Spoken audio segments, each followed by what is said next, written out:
All right, so I have a little task for us to do today. I mean, it's up to you what you guys want to do. Am I sharing? Yes, I'm sharing. Okay. But the other day I spoke about multi-level models, and today I wanted to take it a step further and actually do a more complicated model. So what I did was I went online and looked for some data sets that would be good for practicing, and I came upon this one that involves it's from Scotland. It's an education data set. So, I went to this again. I did a Google search, and this data set assesses whether education, like motivation, like are you motivated to do well in school, affects one's grade, and whether so that's the main facet of the data set. But the data are partitioned into 30 different schools, right? So that's why we can use multi-level modeling. One of the important facets of multi-level modeling is you use it when you have clusters, right? So children within schools are going to be more similar to one another than they are between different schools. You know that. So imagine the high school you went to, your peers are more similar to one another than they are similar to kids who went to a different school. And that's just this way it is because there's a school culture that happens. And even within classrooms, there's classroom culture, right? So kids within one classroom are going to be more similar to one another than they are, say, in a different classroom. Like in high school, you have home rooms, but when you get younger, people just tend to stay in the same, kids tend to stay in the same classroom for the whole day. So they tend to be very similar to one another. And what multi-level modeling does, it accounts for that similarity. If you don't account for it, you're going to shrink your variance. So, statistics depends completely on assessing variation, right? And trying to predict why there's variation in some variable. And when people are very similar, there's going to be less variability than when they're different. So if we don't account for this clustering, when we have clusters, if we don't account for the clustering, we're going to have less variability and we're going to be more likely to have a false positive result. Because again, the denominator of most all statistics is the standard error, and that involves variation, right? So if the variance is small, the denominator is going to be small relative to the numerator, and you're more likely to have a higher test statistic value, and therefore you're more likely to reject the null hypothesis, even when you shouldn't, right? So we have to somehow account for that clustering, and that's what multi-level modeling does. So this is a really good data set. The other day I ran one using a data set I had from a different textbook, but now I went online to find a data set that would work. And this is cross-sectional data. That means data at a single point in time. Multi-level modeling is used a lot for longitudinal data because people have repeated measures, but we're going to do something with that later. So we're not going to worry about that now. So we're going to follow these steps. Number one, we're going to download this data set. It's a CSV data set. See how it's a CSV here? CSV stands for comma separated variables. So this is something that you think of. I usually think of CSV. I think the first thing I think of is Excel. I can import these into Excel. I could probably import this directly into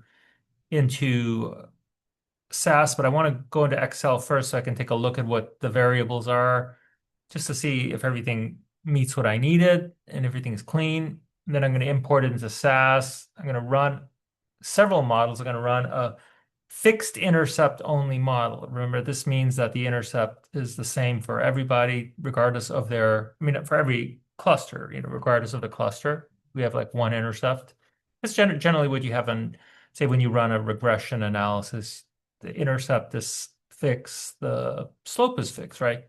Then we're going to have a random intercept model where we're saying the intercept can vary by these different school. And then we're going to add motivation in there. So does motivation predict our new variable? Does it predict academic performance as a fixed effect? So again, the intercept is the same for everybody regardless of their school setting. And then we're going to add motivation, but as a random effect now. So we're going to make it random, and and in each of these cases we're going to make a comparison. Like we have to compare whether the the random intercept model is better, fits the data better than the fixed intercept model. We're going to do that using something called a chi-square difference test. And then we're going to compare the model with the fixed motivation versus the model with the random effect motivation and see if it fits better. Then we'll add funding to it. So this funding is a variable they have, either it's a private school or a public school. And then the more fun part, we're going to add a funding by motivation interaction. So in other words, does the effect of motivation, if there's any, does it differ depending on whether you're in a private or a public school? And since one of these variables, motivation, is a continuous variable, it's really hard to interpret this. So what we'll do then is we'll plot the plot and interpret the interaction, which is kind of tough to do, but I figured this out. So because it's tough because it's a continuous variable, but I found some code for it, and we're going to do all this. So let's get started by downloading the data set. So this link here will have the data set in it. It's also available in Canvas. So this is the one I'm looking at, right? So this is this data set here. And the data I want is this one called school motivation or school mot.csv, and it's cross-sectional. Again, I want cross-sectional for this one. And you get some information. Data set contains information on 900 children from 30 different schools across Scotland. The data were, I wish people would stop using data as singular. The data were collected as part of a study looking at whether education-related motivation is associated with grade schools. This is expected to be different for state versus private funded schools. All children completed an education motivation questionnaire, and their year-end grade average has been recorded, and this is where the data are. Okay, and these are the variables. We have motive. It's called motive. That's a child's educational motivation, ranges from 0 to 10. Funding, this is a binary variable. And by the way, these are all character variables, so meaning that they're not numbers. They're written out. We have school ID is the name of the school that the child attends. So these two are character variables, and then grade, that's a number, right? It's continuous variable, child's end of year grade average. Okay, so we're going to start by downloading this. All right, so see, you can see it already has an Excel symbol here, and I'll just open it up in Excel. So we can take a look at this. You can see that the school ID, you have funding. So this is a character variable. Character, again, it's just typed out. Kilsyth Academy. So these are the different academies, right? In Scotland, and these are individual grades for the students, right? This is the motivation score for this student, for instance, it was 7.74, and their grade was 42.42. All right, and this was private school, etc. Okay, so let's go ahead and we're gonna, yeah, you can just probably upload it like this. I'm just gonna, just for my own sanity, I like saving it as an Excel file, right? Again, I don't need to do that, but I just like saving them as Excel files. Okay, and here it is. It's called school mot. Why? I don't know. I just like keeping it as an Excel file. I can close this. I don't need this anymore. All right, I'm going to go to SAS. Here's SAS Studio, and I'll find a place to put it. Well, I'll put it in our course. So I have data sets for our course. I think I'm going to just do it in, I've been keeping the data in this one, but I'll put it in here instead in multivariate stats. I don't know why I have two for us, but I do. All right, so if you're using a PC, you right click, or if you're using a Mac, you do whatever you do in Mac to right click. Then I'm going to hit upload files. I'm going to choose my file, and it's located in, I mean, this is the download, but it's located on my desktop under 33706. And there's school mot. Open and upload. So it's uploaded. If you go to your file or wherever you're uploading it, you'll find it there. There it is, school mot, but it's not a SAS file, right? It's an Excel file. So I'll right click that and hit import data. And here I have the split screen here. It says split screen, and the top of the split screen, it shows me where it'll be saved. It'll be saved in a library called work and a file name called import. I don't like that, so I'm going to change that. And I'm going to stick it in my library for this course, MV stats, and I'll call it same name that it had, school mod. Hit save. All right, so now it's ready to run. As you can see, it's an MV stats school mod, and I'll run it. Clicking the little guy right here.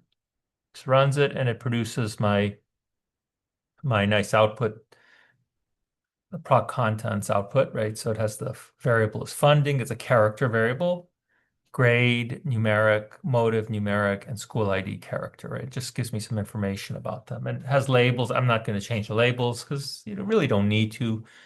Time when I change labels is when I'm producing a code book for somebody else, okay?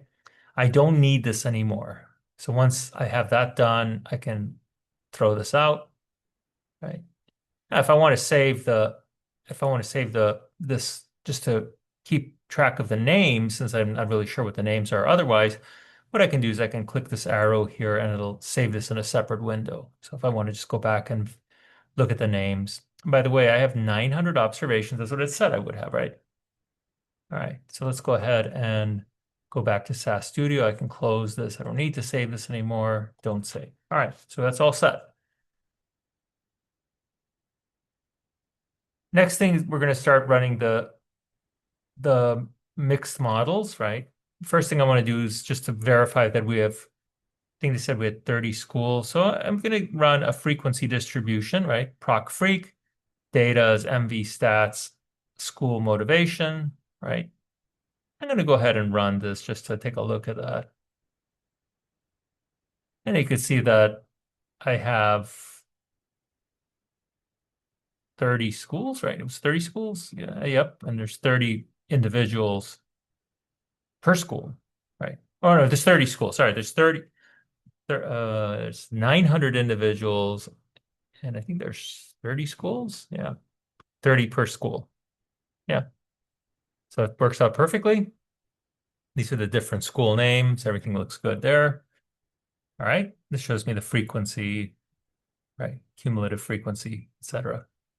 All right, let's go back here. So that looks good. I can also, if I want, I could do a proc univariate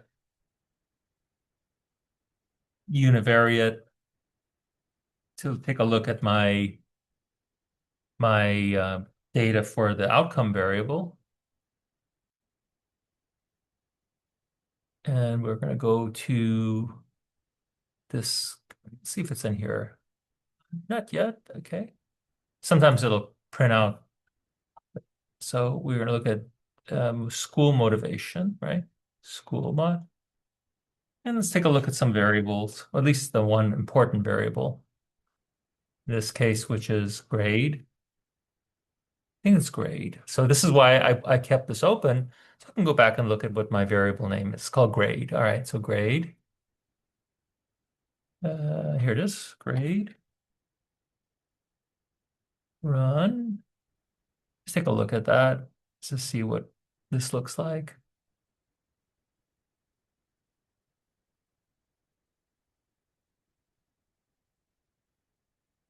See if I have any issues. Test for, well, I don't need any of that.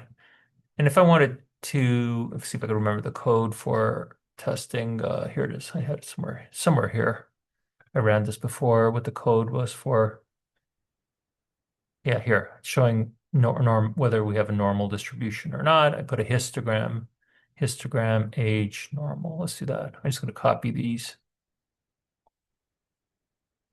I'm the king of copy and paste, but sometimes when you do that too much, you mess up. So sometimes it's nice to be the king of copy and paste, but sometimes it's not. Okay, so let's see. We're going to have our variable is grade. Oh no, I did that already. Yeah, grade, normal, and then histogram for grade. I just have to change. So this is what you got to worry about when you're copying and pasting. Make sure you don't mess up anywhere. All right, let's take a look at this. Let's get some information about the distribution itself. Oh, look at that. I mean, whoever made this, Holy cow. Look at that. I mean, that's beautiful. Holy cow. It's a big data set, might still not, well, everything works out here for all these different tests of normality. Okay, that's nice, huh? Well, how often you get a data set that looks like that? See, this is the normal distribution superimposed on the histogram. Beautiful, huh? Beautiful. All right. Wow. Okay. All right. So that's it. We don't have to worry about that issue about normality. All right. So let's take a look at our next step. So first thing I wanted to do was I wanted to look at the intercept only model. So that means this is a model with just the intercept. I don't have any predictor variables. The intercept is the average in that case, right? So, but I need to test to see whether the intercept only model when I make a random intercept is better than the intercept only model where we have a fixed intercept. So in this case, I don't have, you see here in this second set of code, I have a line that says random intercept. I don't have that in here yet. I have more stuff in there too, but I don't have the random intercept in there yet. So let's go ahead and run this. And what I'm trying to get here, what I really want is the -2 log likelihood. All right, so I'm looking at these covariance parameters, right? Covariance parameters. Right? So there's only one variable, well, one thing in there predicting the outcome, and that's the intercept, right, itself. And the intercept isn't going to be a perfect fit, so there's going to be some error, some residual left over. It's not going to be perfect. But what I'm looking for is this -2 log likelihood. So that's really what I want here, right? I want this -2 log likelihood. So I'm going to write that down as 7368.2. The -2 log likelihood difference. So we're going to compare this to another model, right, that includes a relaxed intercept. So it's not fixed anymore, it's random.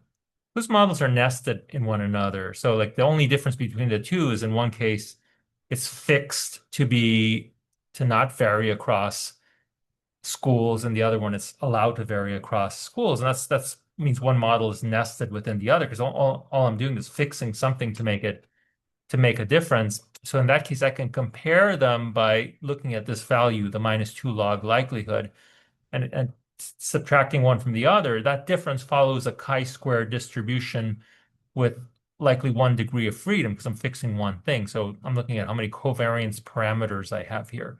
Covariance is like the covariance between different variables. You have the variance and covariance in a variance and covariance matrix, right? You have variances for one parameter and then covariance between multiple parameters. So that's what we're looking at here. So I have that value. And again, you can see that, yeah, this intercept is significantly different from zero, but usually that doesn't say anything to us. It's just saying, well, the average is not zero. Okay. This is looking at the grade average. All right. So let's go to the next model. So the next model, and here I have more stuff in here, but so let me just copy this and add some lines here. Copy, Control V. All right. So next thing I'm going to do is I'm going to add this random line here. Okay. So I'm going to just actually, so again, like I said, I love copying and pasting, but just make sure you check your work.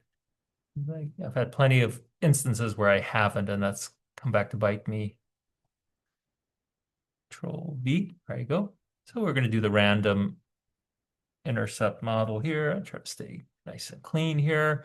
So like, for instance, I want to get rid of motive because we're not at that step yet. All right.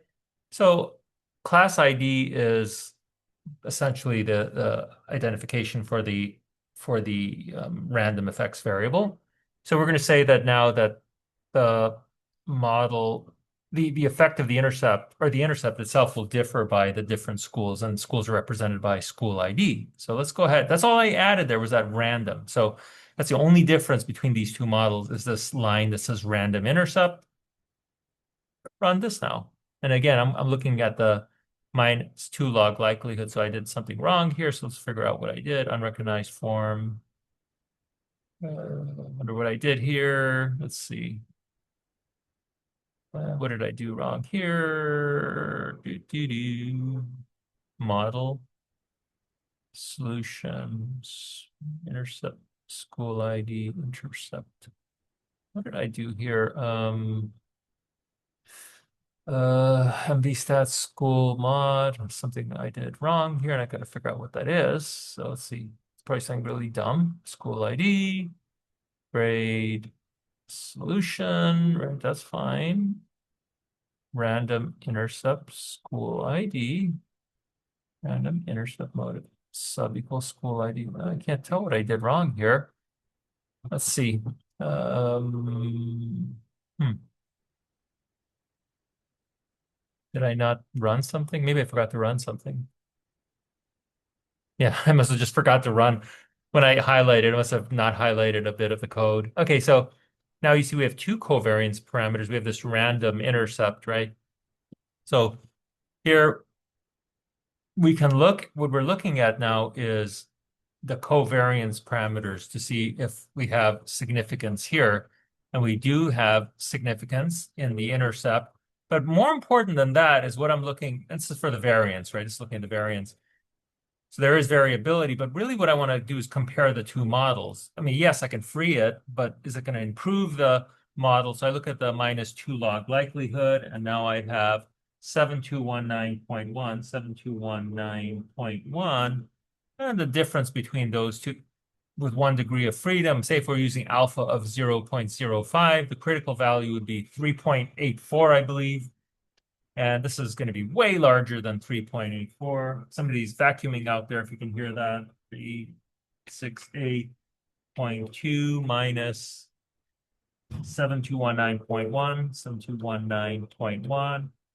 So I get 149.1. So yes, this is better, right? So you'll see that also that the log likelihood went down, minus 2 log likelihood went down. So this is telling me that this model is fitting better. And so that's really nice. Now you have these other test statistics that are generally used when models are not nested and with one another. And there's some methods we'll do later where we don't have nesting. And so we'll use those instead, and where we can't use the minus 2 log likelihood. All right, that's 2 steps done. So yes, we need a random intercept in our model. Okay. I mean, at least it fits better, so we don't want to not have it in there. Okay, let's go back to the code. All right, now first thing we're going to do is we're going to add, there she goes, she stopped. We're going to add motivation to this as a predictor. All right, so let me, instead of using that last one, I'm just going to do the here so I don't forget what I did previously. Control V. All right, so I'll leave a note here so I know everything that I did. Added fixed slope for motive. This is telling me that we're adding the predictor variable motive, right? So we're going to add it right here, grade equals motive. But you can see we have the random intercept, but we don't have, I didn't put motive in here as a random slope, okay? So I'm just going to go ahead and run this. So this includes this predictor now, right? But it's not a random effect. It's a fixed effect. So it means it's not going to, I'm assuming it's not varying across the different schools. No, here we go again. So now you can see we still have the same parameters, covariance parameters. We have 2 things in there now. We have an intercept and a slope. Okay, so we're going to look at the, as you can see, there's no motive in there, right? Under the covariance parameter estimates. But we're going to look here and we'll see that we do have a significant effect of motivation.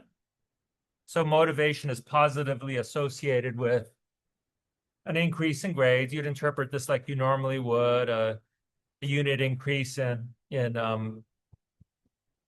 motivation. Remember, motivation, I think, goes from 0 to 10, increases grade by 4.4591 units. Okay, so all looks good. Again, I want to write down my minus 2 log likelihood. Here I have 7108.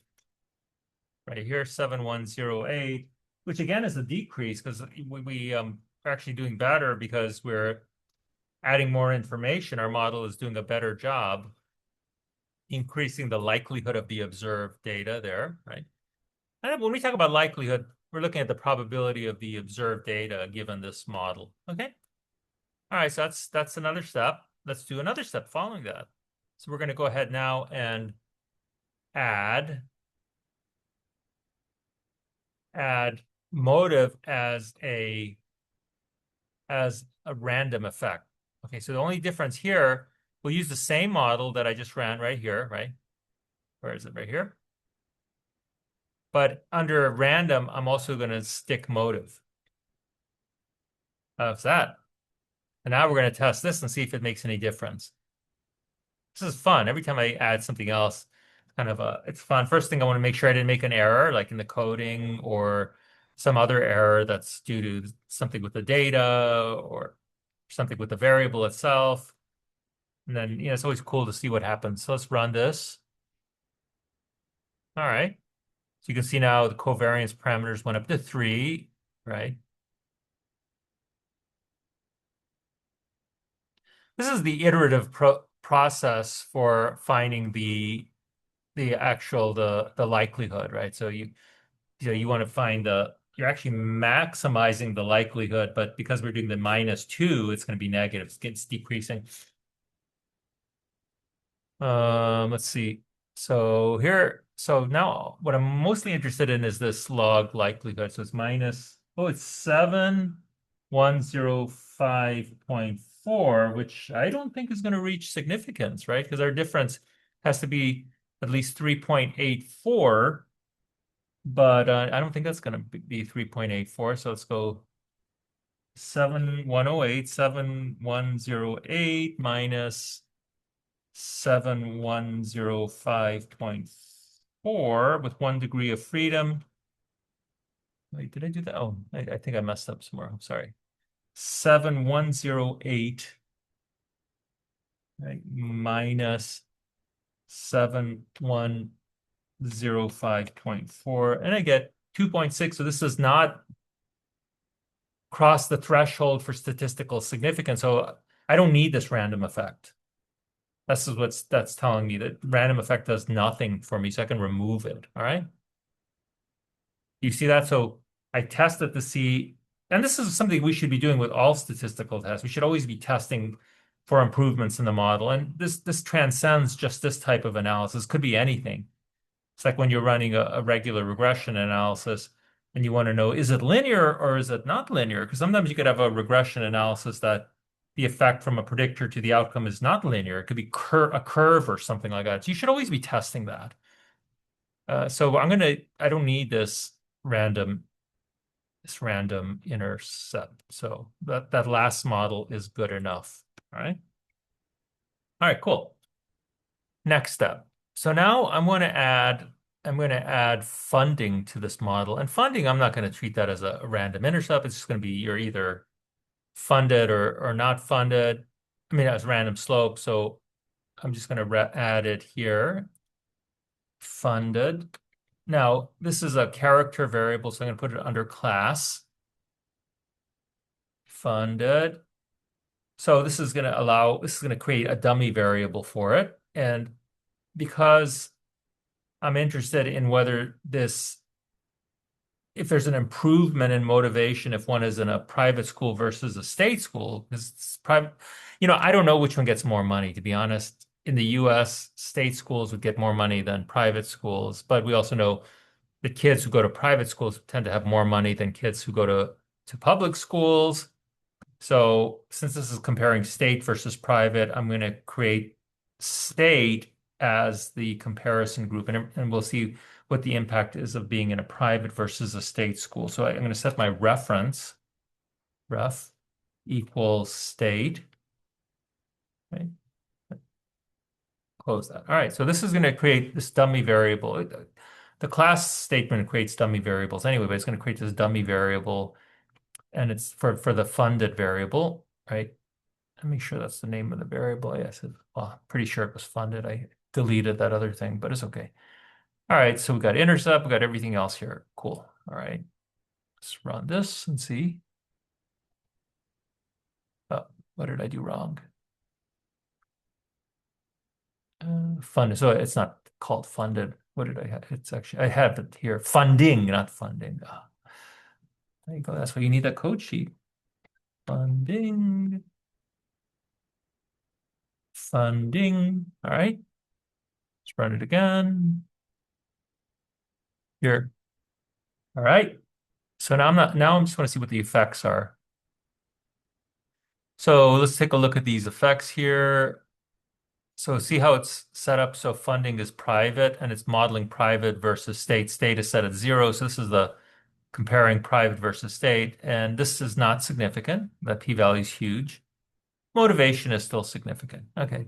Right. So interesting there. So we don't have to worry about that anymore. Oh, or maybe we should, because I'm wondering if there's an interaction, a significant interaction between motivation and funding, such that the impact of motivation will be different for those in public versus private, in state versus private schools.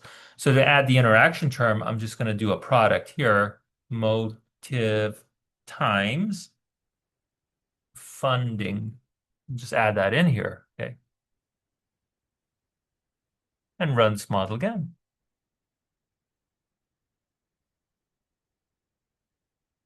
All right, so what do we see here? So once we add an interaction term, if the interaction is significant, I'm not interested in these what they call main effects. So I'm just going to I'll be focusing on the interaction, and you can see there is a significant effect here for private versus state, right? Right. So this is at the level of private. So this product at the level, and it's negative. See, and it's significant. All right. So next thing is how do I interpret that? So instead of trying to wrap my brain around what exactly it means, what I'm going to do instead is I'm going to go ahead and draw a figure, and that figure will just make a load of difference for me. So anytime you're ever doing an interaction, draw figures. Okay, so let's go to the coding again. So of course, I looked up different ways to code for an interaction term here. So this is the same model now, right? Except for I have to take motive out as random. This is the same model that we have up here, but it includes my prep for drawing the interaction. First of all, I'm going to store everything I need to draw that interaction in a file called mixed model.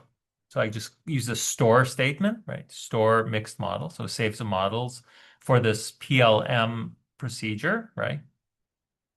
And then here I'm going to restore this model, right? Mixed model that was saved, the output that was saved to draw the figure. And I'm going to ask for a plot, and I'm going to use the slice fit command, right? This command works with a continuous x variable because there's another command. I can't remember what it was. When you don't have when you have like two binary or two discrete variables, but the slice fit actually works with a continuous x variable. So I had to Google that because I didn't know, right? I didn't know again, I don't know all the code off the top of my head. So I'm using proc PLM, and then but the x variable, so it's going to draw a graph, right? With a y-axis and an x-axis, and the x-axis is going to include motivation, and it's going to slice by funding. So I'm going to have two lines, one for private and one for state. All right. So let's draw this.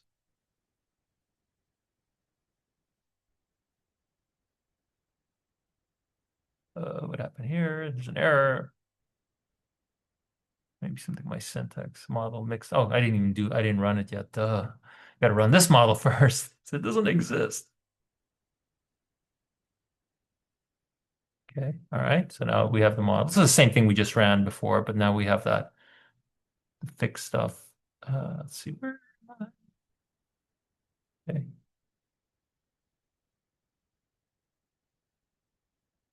Okay.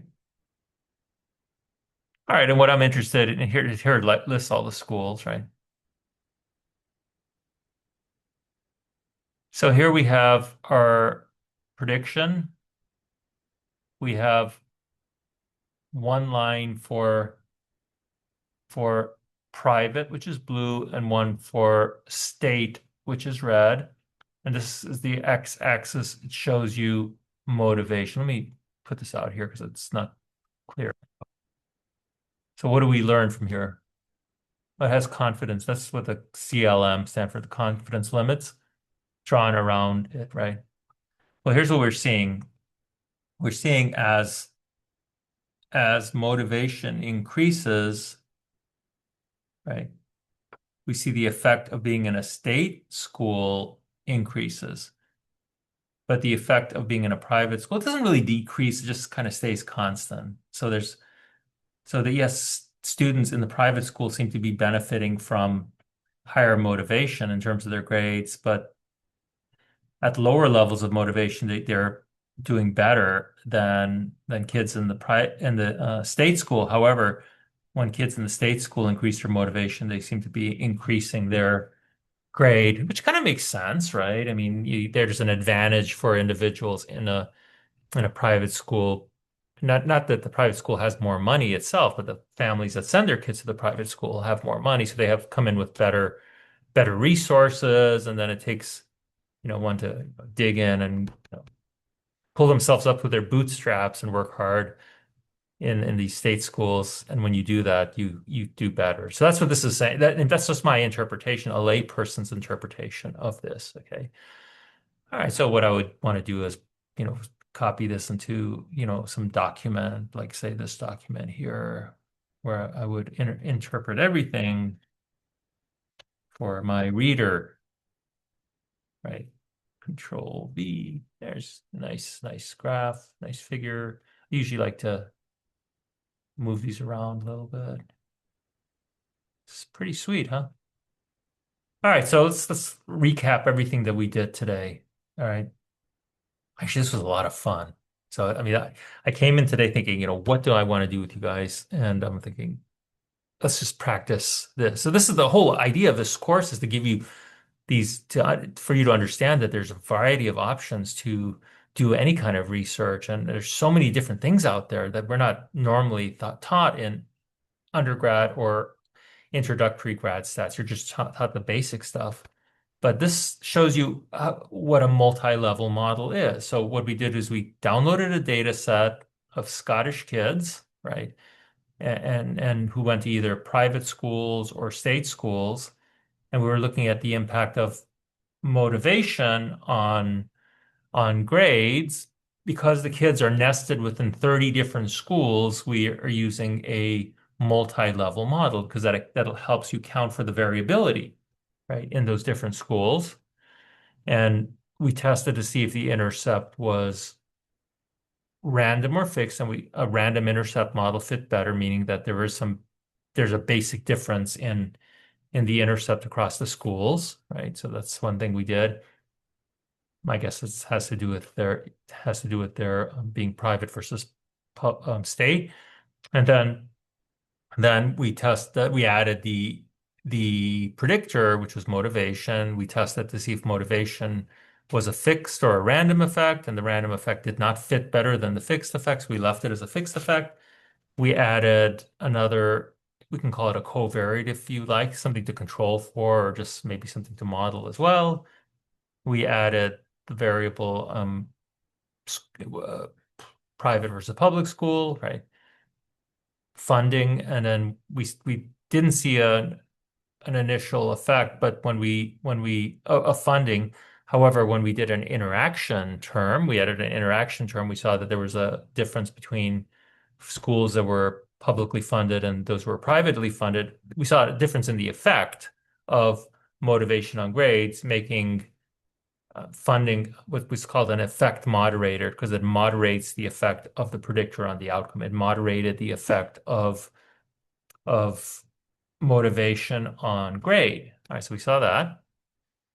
And then to understand the interaction, we used some of the beautiful coding from SAS for us to draw this nice picture here that shows us and it helps us understand the difference. And we saw that the effect of motivation on grades changed between those who are in private and state schools, right? Especially at the higher levels, we see the differences of the lower and the higher levels, right? So this is great. This is great. So we put together a lot of things because we've used interactions before, but now we put them in a mixed model that includes random intercepts. So this is like a way more advanced than anything we've done so far today, but we're still only scratching the surface here. All right, well, with that, I'm going to stop the recording and then I can answer. Let me just stop the recording first and I can answer any questions that anybody has. Let's see, where's some more. Stop recording.